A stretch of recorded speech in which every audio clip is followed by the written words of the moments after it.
Hi, welcome back to my YouTube channel, guys. In this week's video, I'll be revealing my lesson planning and lesson delivery techniques and how I scored a full 100% for my course assignments at Harvard University for the following two modules: lesson planning and delivery and engaging students. More than a decade ago, as a trainee teacher, I often had the quieter students doze off in my classroom. To my shock, I was delivering my content, yet not actively involving my students in the learning. My mentors would tell me to engage each and every student effectively in the learning process. I have employed some of the following strategies and techniques to encourage my quieter students to participate more actively in large group settings. Talking chips, an approach where the students are given chips. They can use their chips when they respond to my questions. Once they have used up their chips, they are not allowed to contribute until the rest in the group have used up their chips. Round robin, an approach in which students take turns to speak to one another at a time within the group. Think pair share, an approach in which the pair will ask each other questions and discuss the possible responses. They will then share their responses with another pair. One stay, two stray. One approach in which consists of three members in a group. One member from the group will visit another group and bring back ideas to the group in which the remaining two members are at work. Then they take turns to go on their visits to collect additional information from the rest of the groups. Numbered heads together, an approach in which each of the members is numbered. The teacher then poses a question and requests a group member with a particular number to answer. This method ensures that all students in the group are required to know what was discussed and agreed upon during group work. When called upon, any member in the group should be able to answer on behalf of the group.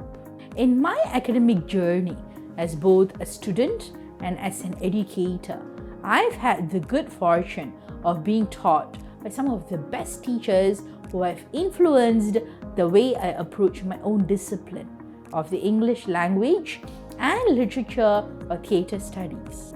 Mr. G, my literature instructor, would employ the following lesson delivery strategies to make our lessons interesting and memorable beyond the classroom.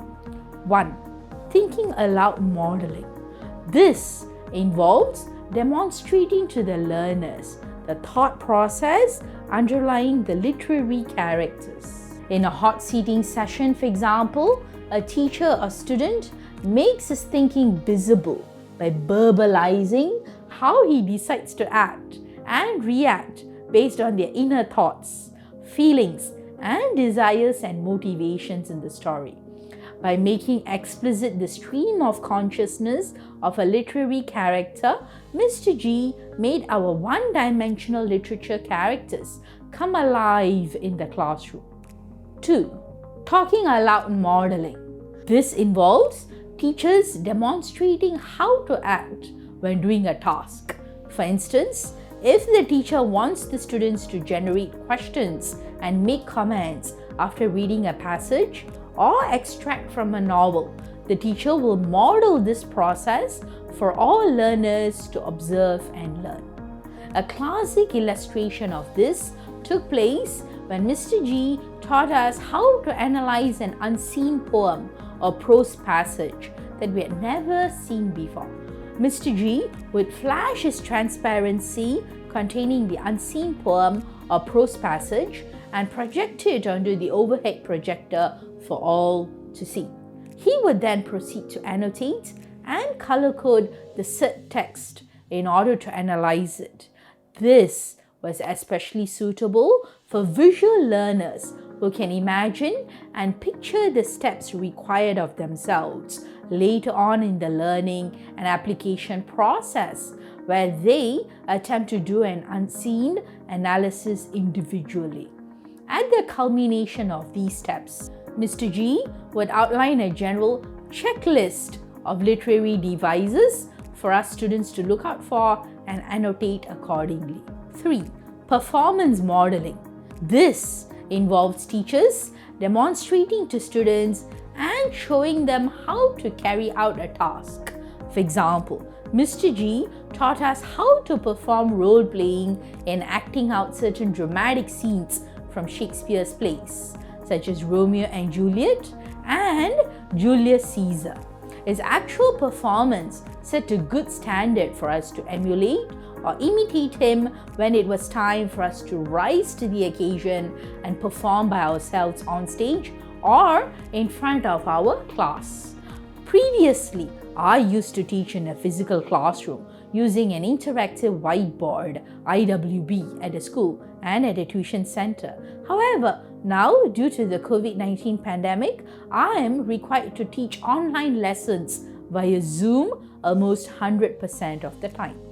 Given the nature of my teaching discipline of English language and literature, I've had to employ a variety of online multimedia texts and videos so as to sustain my students' continued interest and motivation in the learning. Before the pandemic hit, I used the IWB, the interactive whiteboard in our school, for brainstorming activities before composition writing tasks. Vocabulary brainstorming activities were done asking my students to categorize the various adjectives or descriptive words during a creative writing lesson, for instance. These could be done using the drag and drop feature or reveal tool on the interactive whiteboard. Subsequently, I could ask my students to brainstorm for ideas and contribute to a template for organizing the ideas, for incorporating good words and good phrases into their creative writing. Teaching reading skills online now via Zoom includes teaching framing through using Google Images and teaching mood and tone through playing movie soundtracks on YouTube. Teaching interpretation through online fashion magazines and inferential skills using graphic online pictures depicting art.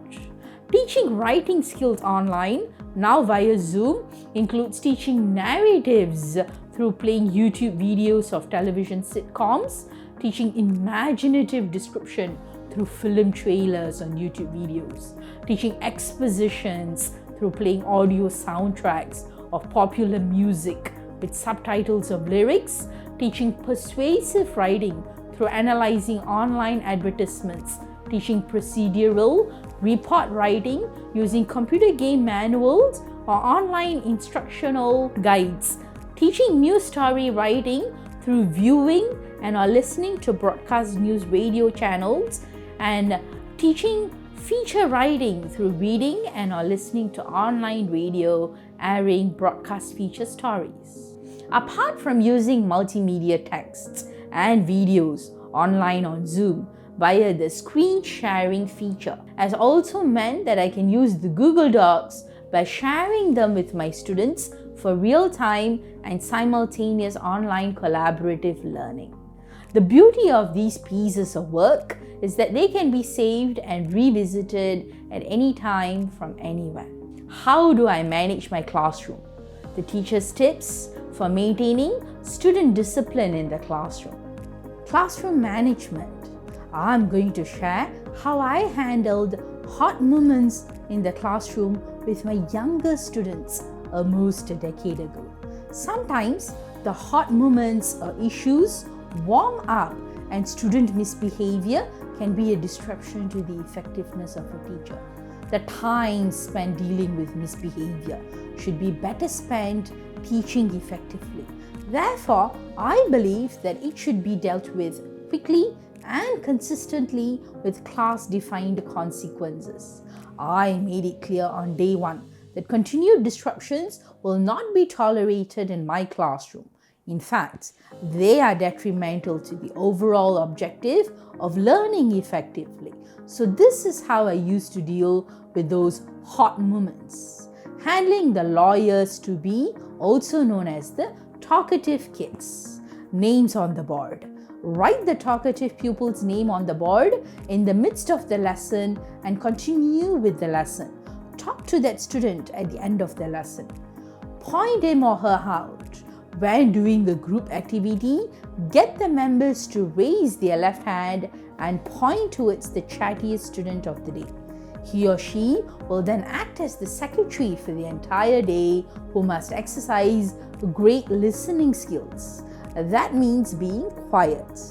Tape record those noises.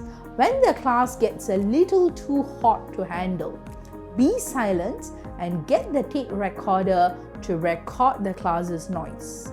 Then let them listen to it and execute the punishment as agreed by on the noisemakers identified through the playback. There can now be no denial, right? Handling the CIDs to be, also known as the rude or more defiant kids. Time out.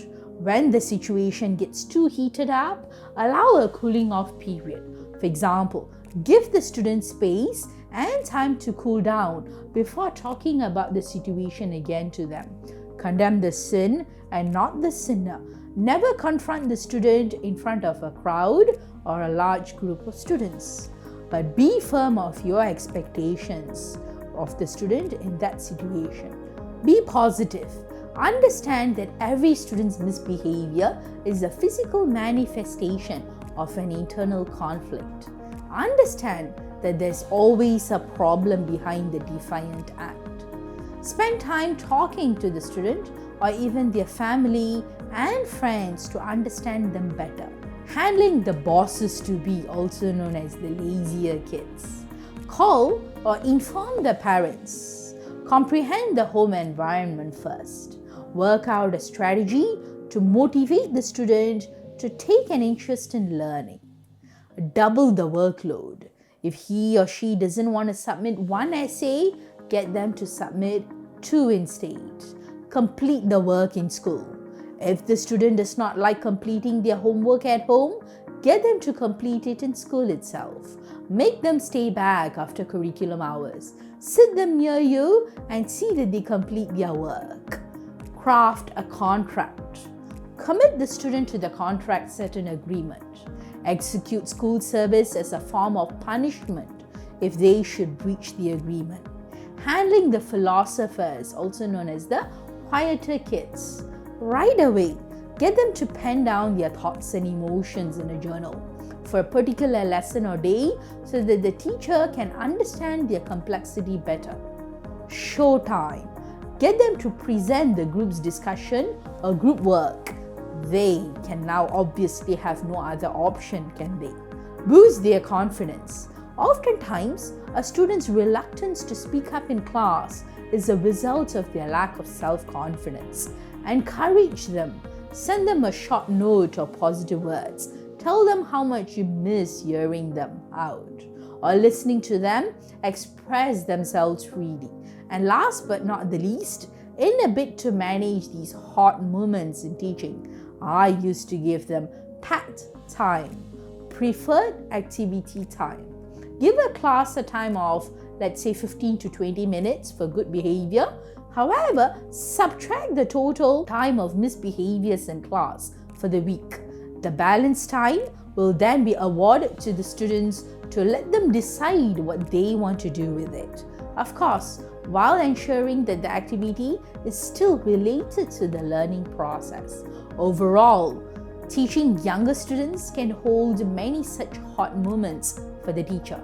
It is a different ballgame now for when I'm teaching older students altogether. Over the years, I've transitioned from teaching younger students to a higher education context or climate, and I'm really thankful for this opportunity. Thanks for watching. Remember to subscribe to my YouTube channel for more education related content. Thank you.